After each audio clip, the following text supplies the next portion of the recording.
नमस्कार दोस्तों। आज मैं आपको धर्मवीर भारती द्वारा लिखी गुनाहों का देवता का तीसरा भाग प्रस्तुत करने जा रही हूँ। सुधा का कॉलेज बड़ा एकांत और खूबसूरत जगह बना हुआ था। दोनों ओर ऊंची सी मेड़ और बीच में से कंकड़ की एक खूबसूरत घुमावदार सड़क। दाईं ओर चने और गेहूं के खेत, बेर और शहतूत के झाड़ और बाईं ओर ऊंचे ऊंचे टीले और ताड़ के लंबे लंबे पेड़। शहर से काफ़ी बाहर देहात का सा नज़ारा और इतना शांत वातावरण, लगता था कि यहाँ कोई उथल पुथल, कोई शोरगुल है ही नहीं। जगह इतनी हरी भरी कि दर्जों के कमरों के पीछे ही महुआ चूता था और लंबी लंबी घास की दोपहरिया के नीले फूलों की जंगली लताएं उलझी रहती थी। और इस वातावरण ने अगर किसी पर सबसे ज़्यादा प्रभाव डाला था तो वो था गेसु। उसे अच्छी तरह मालूम था कि बांस के झाड़ के पीछे किस चीज़ के फूल हैं। पुराने पीपल पर गिलोय की लतर चढ़ी है और करौंदे के झाड़ के पीछे एक शाही की मांद है। नागफनी की झाड़ी के पास एक बार उसने एक लोमड़ी भी देखी थी। शहर के एक मशहूर रईस साबिर हुसैन काजमी की वह सबसे बड़ी लड़की थी। उसकी माँ, जिन्हें उनके पिता अदन से ब्याह कर लाए थे, शहर की मशहूर शायर थी। हालांकि उनका दीवान छपकर मशहूर हो चुका था, मगर वह किसी भी बाहरी आदमी से कभी नहीं मिलती जुलती थी। उनकी सारी दुनिया अपने पति और अपने बच्चों तक सीमित थी। उन्हें शायराना नाम रखने का बहुत शौक था। अपनी दोनों लड़कियों का नाम इन्होंने गेसु और फूल पर रखा था। अपने छोटे बच्चे का नाम हसरत। हाँ, अपने पति देव साबिर साहब के हुक्के से बेहद चिढ़ती थी। उनका नाम उन्होंने रखा था आतिश फिजा। घास, फूल, लतर और शायरी का शौक गेसु ने अपनी माँ से विरासत में पाया था। किस्मत से उसका कॉलेज भी ऐसा मिला जिसमें दर्जों की खिड़कियों से आम की शाखें झांका करती थी। इसीलिए हमेशा जब कभी मौका मिलता, क्लास से भागकर गेसु घास पर लेटकर सपने देखने की आदी हो गई थी। क्लास के इस महाभिनिष्क्रमण और उसके बाद लतरों की छाँव में जाकर ध्यान योग की साधना में उसकी एकमात्र साथी थी सुधा। आम की घनी छाँव में, हरी दूब में दोनों सिर के नीचे हाथ रखकर लेट रहती और दुनिया भर की बातें करती। बातों में छोटे से छोटी और बड़ी से बड़ी किस तरह की बातें करती थी वह अपनी समझ सकता। जिसने कभी दो अभिन्न सहेलियों की एकांत वार्ता सुनी हो। गालिब की शायरी से लेकर उसके छोटे भाई हसरत ने एक कुत्ते का पिल्ला पाला है, यह गेसु सुनाया करती थी। और शरद के उपन्यासों से लेकर यह कि उसकी मलीन ने गिलट का कड़ा बनवाया है, यह सुधा बताया करती थी। दोनों अपने अपने मन की बातें एक दूसरे की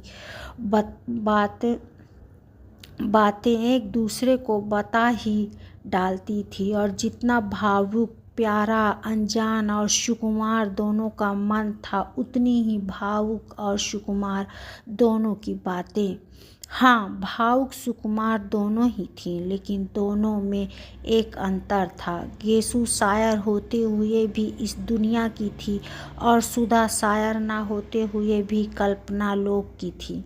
गेसु अगर झाड़ियों में से कुछ फूल चुनती तो उन्हें सूंघती, उन्हें अपनी चोटी में सजाती, उन पर चंद शेर कहने के बाद भी उन्हें माला में पिरोकर अपनी कलाई में लपेट लेती। सुधा लतरों के बीच में सिर रखकर लेट जाती और निर्निमेष पलकों से फूलों को देखती रहती और आँखों से न जाने क्या पीकर उन्हें उन्हीं की डालों पर फूलता हुआ छोड़ देती। गेसु हर चीज़ का उचित इस्तेमाल जानती थी। किसी भी चीज़ को पसंद करने या प्यार करने के बाद अब उसका क्या उपयोग है, क्रियात्मक यथार्थ जीवन में उसका क्या स्थान है, यह गेसु खूब समझती थी।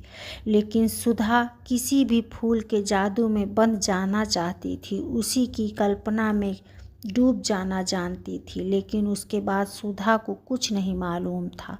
गेसु की कल्पना और भावुक सूक्ष्मता शायरी में व्यक्त की जाती थी, अतः उसकी जिंदगी में अपने स्वभाव और गठन में खुद ही एक मासूम शायरी बन गई थी। वह भी पिछले 2 सालों में तो सचमुच ही इतनी गंभीर, सुकुमार और भावनामयी बन गई थी कि लगता था कि सुर के गीतों में उसके व्यक्तित्व के रेशे बुन गए हैं। लड़कियां गेसु और सुधा के इस स्वभाव और उनकी अभिन्नता से वाकिफ थी और इसीलिए जब आज सुधा की मोटर आकर सायबान में रुकी और उसमें से सुधा और गेसु हाथ में फाइल लिए उतरी तो कामिनी ने हंसकर प्रभा से कहा, लो चंदा, सूरज की जोड़ी आ गई। सुधा ने सुन लिया, मुस्कुराकर गेसु की ओर, फिर कामिनी और प्रभा की ओर देखकर हंस दी। सुधा बहुत कम बोलती थी, लेकिन उसकी हंसी ने उसे खुशमिजाज साबित कर रखा था और वह सभी की प्यारी थी। प्रभा ने आकर सुधा के गले में बाँह डालकर कहा, गेसु बानो, थोड़ी देर के लिए सुधा रानी को हमें दे दो, जरा कल के नोट्स उतारने हैं इनसे पूछकर। गेसु हंसकर बोली, उनके पापा से तय कर लो, फिर तू जिंदगी भर सुधा की पाल पोस, मुझे क्या करना है। जब सुधा प्रभा के साथ चली गई तो गेसु ने कामिनी के कंधे पर हाथ रखकर कहा, कम्मो रानी, अब तो तुम ही हमारे हिस्से में पड़ी, आओ चलो देखें, लतर में कुंदरू है। कुंदरू तो नहीं, अब चने का खेत हरिया आया है, कम्मो बोली। गृह विज्ञान का पीरियड था और मिस उमला कर पढ़ा रही थी। बीच की कतार की एक बेंच पर कामिनी, प्रभा, गेसु और सुधा बैठी थी। हिस्सा बाँट अभी तक कायम था, अतः कामिनी के बगल में गेसु, गेसु के बगल में प्रभा और प्रभा के बाद बेंच के कोने पर सुधा बैठी थी। मिस उमलाकर रोगियों के खान पान के बारे में समझा रही थी। मेज के बगल में खड़ी हुई, हाथ में एक किताब लिए हुए, उसी पर निगाह लगाए वह बोलती जा रही थी। शायद अंग्रेजी की किताब में जो कुछ लिखा हुआ था उसी का हिंदी उल्था करते हुए बोलती जा रही थी। आलू एक नुकसानदेह तरकारी है। रोग की हालत में यह खुश्क होता है, गर्म होता है और हजम मुश्किल से होता है। सहसा गेसु ने एकदम बीच से पूछा, गुरुजी, गांधी जी आलू खाते हैं या नहीं? सभी हंस पड़े। मिस उमलाकर ने बहुत गुस्से से गेसु की ओर देखा और डांट कर कहा, why talk of Gandhi? I want no political discussion in class. मतलब मैं दर्जे में राजनैतिक बहस नहीं चाहती। इस पर तो सभी लड़कियों की दबी हंसी फूट पड़ी। मिस उमलाकर झल्ला गई और मेज पर किताब पटकते हुए बोली, साइलेंस। सभी चुप हो गए। उन्होंने फिर पढ़ना शुरू किया। जिगर के रोगियों के लिए हरी तरकारियां बहुत फायदेमंद होती हैं। लौकी, पालक और हर किस्म के हरे साग तंदुरुस्ती के लिए बहुत फायदेमंद होते हैं। शाह प्रभा ने कुहनी मारकर गेसु से कहा, ले फिर क्या है, निकाल चने का हरा साग खा खा कर मोटे हो मिस उमलाकर के घंटे में। गेसु ने अपने कुर्ते की जेब से बहुत सा साग निकालकर कामिनी और प्रभा को दिया। मिस उमलाकर अब शक्कर के हानि लाभ बता रही थी। लंबे रोग के बाद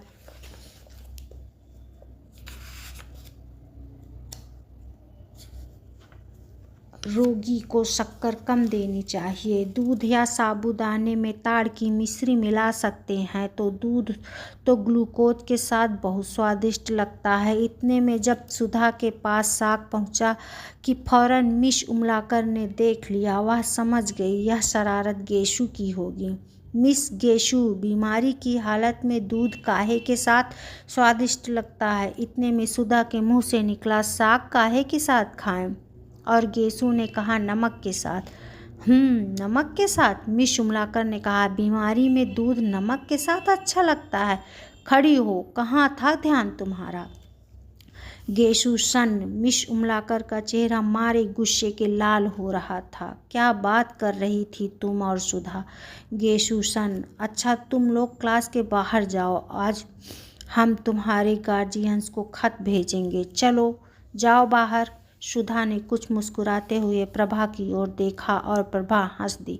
गेशु ने देखा कि मिस उमलाकर का पारा और भी चढ़ने वाला है तो वह चुपचाप किताब उठाकर चल दी। सुधा भी पीछे पीछे चल दी। कामिनी ने कहा, खतवत भेजती रहना सुधा, और क्लास उठाकर हंस पड़ी। मिस उमलाकर गुस्से से नीली पड़ गई। क्लास अब खत्म होगी और रजिस्टर उठाकर चल दी। गेशु अभी अंदर ही थी कि वह बाहर चली गई और उसके जरा दूर पहुंचते ही गेशु ने बड़ी अदा से कहा, बड़े बेआबरू होकर तेरे कूचे से हम निकले। और सारी क्लास फिर हंसी से गूंज उठी। लड़कियां चिड़ियों की तरह फुर्र हो गईं और थोड़ी ही देर में सुधा और गेशु बैडमिंटन फील्ड के पास वाले छतनार पाकड़ के नीचे लेटी हुई थी। बड़ी खुशनुमा दोपहरी थी। खुशबू से लदे हल्के हल्के झोंके गेशु की ओढ़नी और गरारे की सिलवटों से आँख मिचौली खेल रहे थे। आसमान में कुछ हल्के रुपहले बादल उड़ रहे थे और ज़मीन पर बादलों की सांवली छाएं दौड़ रही थी। घास के लंबे चौड़े मैदान पर बादलों की छायाओं का खेल बड़ा मासूम लग रहा था। जितनी दूर तक छां रहती थी उतनी दूर तक घास का रंग गहरा कहीं हो जाता था और जहाँ जहाँ बादलों से छनकर धूप बरसने लगती थी वहाँ वहाँ घास सुनहरे धानी रंग की हो जाती थी। दूर कहीं पर पानी बरस रहा था और बादल हल्के होकर खरगोश के मासूम स्वच्छंद बच्चों की तरह दौड़ रहे थे। सुधा आँखों पर फाइन की छाँ किए हुए बादलों की ओर एकटक देख रही थी। गेशु ने उसकी ओर करवट बदली और उसकी वेणी में लगे हुए रेशमी फीते को उंगली में उमेटते हुए एक लंबी सी सांस भरकर कहा, बादशाहों की मुअत्तर ख्वाबगाहों में कहाँ, वह मज़ा जो भीगी भीगी घास पर सोने में है, मुतमईन बेफिक्र लोगों की हंसी में भी कहाँ, लुफ्त जो एक दूसरे को देख कर रोने में है। सुधा ने बादलों से अपनी निगाहें नहीं हटाई, बस एक करुण सपनीली मुस्कुराहट बिखेर कर रह गई। क्या देख रही है सुधा? गेशु ने पूछा। बादलों को देख रही हूँ, सुधा ने बेहोश आवाज़ में जवाब दिया। गेशु उठी और सुधा की छाती पर सिर रखकर बोली, कैफ बर्दोश बादलों को न देख, बेखबर तू ना कुचल जाए कहीं। और सुधा के गाल में जोर की चुटकी काट ली। हाय रे, सुधा ने चीख कर कहा और उठ बैठी। वाह वाह, कितना अच्छा शेर है। किसका है? पता नहीं किसका है गेशु बोलू, लेकिन बहुत सच है। सुधी, आसमां के ख्यालों के दामन में अपने ख्वाब टाँक लेना और उनके सहारे ज़िंदगी बसर करने का ख्याल है तो बड़ा नाजुक मगर रानी बड़ा खतरनाक भी है। आदमी बड़ी ठोकरें खाता है। इससे तो अच्छा है कि आदमी को नाजुक ख्याली से सबीका ही ना पड़े। खाते पीते हंसते बोलते आदमी की ज़िंदगी कट जाए। सुधा ने अपनी आंचल ठीक किया और लटों में से घास के तिनके निकालते हुए कहा, गेशु, अगर हम लोगों को भी शादी ब्याह के झंझट में ना फंसना पड़े और इसी तरह दिन कट जाए तो कितना मज़ा आए। हंसते बोलते पढ़ते लिखते घास में लेटकर बादलों में प्यार करते हुए कितना अच्छा लगता है। लेकिन हम लड़कियों की ज़िंदगी भी क्या है। मैं तो सोचती हूँ गेशु कभी ब्याह ही ना करूँ, हमारे पापा का ध्यान कौन रखेगा। गेशु थोड़ी देर तक सुधा की आंखों में आंखें डालकर शरारत भरी निगाहों से देखती रही और मुस्कुरा कर बोली, अरे अब ऐसी भोली नहीं हो रानी तुम। ये शाबाश, ये उठान और ब्याह नहीं करोगी, जोगन बनेगी। अच्छा चल हट बेशरम कहेगी, खुद ब्याह करने की ठान चुकी, दुनिया भर को क्यों तोहमत लगाती है। मैं तो ठान ही चुकी हूँ, मेरा क्या फिक्र तो तुम लोगों की होता तो लेट कर बादल देखती है, गेसू ने मचलते हुए कहा। अच्छा अच्छा, गेसू की ओढ़नी खींचकर सिर के नीचे रखकर सुधा ने कहा, क्या हाल है तेरे अख्तर मियाँ का? मंगनी कब होगी तेरी? मंगनी क्या, किसी भी दिन हो जाए, बस फूफी जान के यहाँ जाने भर की कसर है। वैसे अम्मी तो फूल की बात उनसे चल रही थी, पर उन्होंने मेरे लिए इरादा जाहिर किया। बड़े अच्छे हैं, आते हैं तो घर भर में रोशनी छाती है। गेसू ने बहुत भोलेपन से गोद में सुधा का हाथ रख कर उसकी उंगलियां चिटकाते हुए कहा, वे तो तेरे चचाजाद भाई हैं ना, तुझसे तो पहले उनसे बोलचाल रही होगी? सुधा ने पूछा। हाँ हाँ, खूब अच्छी तरह से। मौलवी साहब हम लोगों को साथ साथ पढ़ाते थे, और जब हम दोनों सबक भूल जाते थे तो एक दूसरे का कान पकड़कर साथ साथ उठते बैठते थे। गेसु कुछ हंसते कुछ झेपते हुए बोली। सुधा हंस पड़ी। वाह रे, प्रेम की इतनी विचित्र शुरुआत मैंने कहीं नहीं सुनी थी। तब तो तुम लोग एक दूसरे का कान पकड़ने के लिए अपने आप सबक भूल जाते होगे। नहीं जी, एक बार फिर पकड़कर कौन सबक भूलता है। एक बार सबक याद होने के बाद जानती हो इश्क में क्या होता है? मकतबे इश्क में एक ढंग निराला देखा, उसको छुट्टी न मिली जिसको सबक याद हुआ। खैर, यह सब बात जाने दे सुधा, अब तू कब ब्याह करेगी? जल्दी ही करूँगी, सुधा बोली। किससे? तुझसे। और दोनों खिलखिलाकर हंस पड़ी। बादल हट गए थे और पाकड़ की छां को चीरते हुए एक सुनहली रोशनी का तार झिलमिला उठा। हंसते वक्त गेसू के कान के टाप चमक उठे थे और सुधा का ध्यान उधर खिंच गया। ये कब बनवाया तूने? बनवाया नहीं तो उन्होंने दिया होगा क्या? गेसू ने शर्मा कर सिर हिला दिया। सुधा ने उठकर हाथ से छूते हुए कहा, कितने सुंदर कमल हैं। वाह! क्यों गेसू, तूने सचमुच के कमल देखे हैं? ना, मैंने नहीं देखे। कहाँ? असल में 5-6 साल पहले तक तो मैं गांव में रहती थी ना। ऊंचाहार के पास एक गांव में मेरी बुआ रहती हैं ना। बचपन से मैं उन्हीं के पास रहती थी। पढ़ाई की शुरुआत मैंने वहीं की और 7वीं तक वहीं पढ़ी। तो वहाँ मेरे स्कूल के पीछे के पोखरे में बहुत से कमल थे। रोज़ शाम को मैं भाग जाती थी और तालाब में घुसकर कमल तोड़ती थी, और घर से बुआ एक लंबा सा सोटा लेकर गालियाँ देते हुए आती थी मुझे पकड़ने के लिए। जहाँ वह किनारे पर पहुँचती तो मैं कहती, अभी डूब जाएंगे बुआ, अभी डूबे। तो बहुत रबड़ी मलाई की लालच देकर वह मिन्नत करती, निकल आओ। तो मैं निकलती थी। तुमने तो कभी देखा नहीं होगा हमारी बुआ को ना, तूने कभी दिखाया ही नहीं। इधर बहुत दिनों से आई ही नहीं। वे आएंगी तो दिखाऊंगी तुझे। और उनकी एक लड़की है, बड़ी प्यारी, बहुत मज़े की है। उसे देखकर तो तुम उसे बहुत प्यार करोगी। वो तो अब यहीं आने वाली है, अब यहीं पढ़ेगी। किस दर्जे में पढ़ती है? प्राइवेट विदुषी में बैठेगी इस साल। खूब गोल मटोल और हंसमुख है, सुधा बोली। इतने में घंटा बोला और गेसू ने सुधा के पैर के नीचे दबी हुई अपनी ओढ़नी खींची। अरे, अब आखिरी घंटे में जाकर क्या पढ़ोगी? हाजिरी कट ही गई।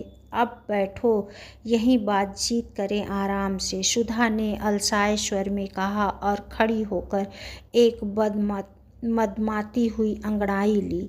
गेशु ने हाथ पकड़कर उसे बिठा लिया और बड़ी गंभीरता से कहा, देखो, ऐसी अरहौशी अंगड़ाइयाँ ना लिया करो, इससे लोग समझ जाते हैं कि अब बचपन करवट बदल रहा है। धत, बेहद झेप कर और फाइल में मुँह छिपाकर सुधा बोली। लो, तुम मजाक समझती हो? एक शायर ने तुम्हारी अंगड़ाई के लिए कहा है। कौन ये ले रहा है अंगड़ाइयाँ? आसमानों को नींद आती है। वाह, सुधा बोली। अच्छा गेसु, आज बहुत से शेर सुनाओ। सुनो।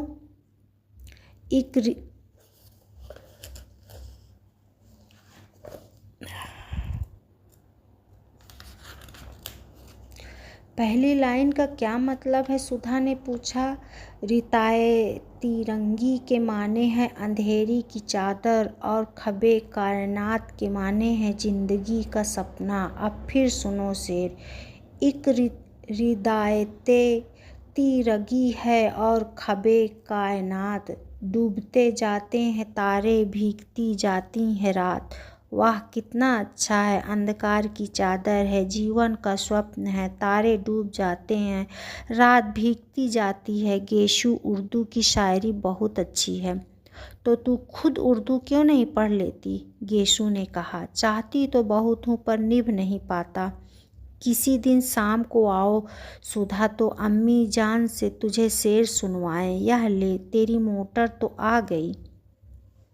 सुधा उठी, अपनी फाइल उठाई। गेशु ने अपनी ओढ़नी ओढ़ी और आगे चली। पास आकर उचक कर उसने प्रिंसिपल का रूम देखा। वह खाली था।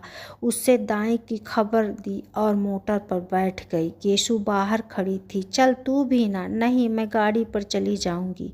अरे चलो, गाड़ी 4:30 बजे आएगी, अभी घंटा भर है, घर पर चाय पियेंगे, फिर मोटर पहुंचा देगी। जब तक पापा नहीं है तब तक जितना चाहो कार घिसो। गेशु भी आ बैठी और कार चल दी। शेष कल इसके आगे की कहानी। नमस्कार।